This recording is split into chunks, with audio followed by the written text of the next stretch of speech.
నందమూరి బాలకృష్ణ తమన్నాలను లెక్క చేయని కాజల్. కాజల్ అగర్వాల్ గతంలో పవర్ స్టార్ పవన్ కళ్యాణ్, మహేష్ బాబు, తమిళ హీరో విజయ్లతో నటించిన చిత్రాలన్నీ అపజయాన్నే చవిచూశాయి. తర్వాత మెగాస్టార్ చిరంజీవి 150వ చిత్రం ఖైదీ నెంబర్ 150లో నాయికగా నటించే అవకాశం వచ్చింది కాజల్కి. ఆమె సన్నిహితులు వద్దని సలహా ఇచ్చినా అందులో చిరంజీవికి జంటగా ఆమె నటించింది. ఖైదీ నెంబర్ 150 ఘన విజయం సాధించింది. చిరంజీవి, కాజల్ హిట్ పెయిర్ అనిపించుకున్నారు. దాంతో బాలయ్య బాబు తన 101వ చిత్రానికి హీరోయిన్ కాజల్ అయితే బాగుంటుందని అనుకున్నారు. పూరి జగన్నాథ్ కాజల్ని సంప్రదిస్తే బాలయ్య బాబు వయసుకు ఆయన సరసన నటించేంత పెద్ద వయసు దానికి కాదని చెబుతూ తిరస్కరించిందట. అంతేకాదు, ఈ సందర్భంగా తమన్నాను కూడా ఆమె వదిలిపెట్టలేదు.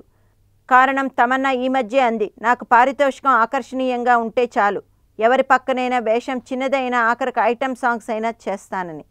తాను తమన్నాలాగా డబ్బు కోసం ఎలాంటి ఆఫర్కైనా కక్కుర్తి పడే రకం కాదని బహిరంగంగా కాజల్ స్టేట్మెంట్ ఇవ్వడం అందరికీ దిగ్భ్రాంతి కలిగించింది.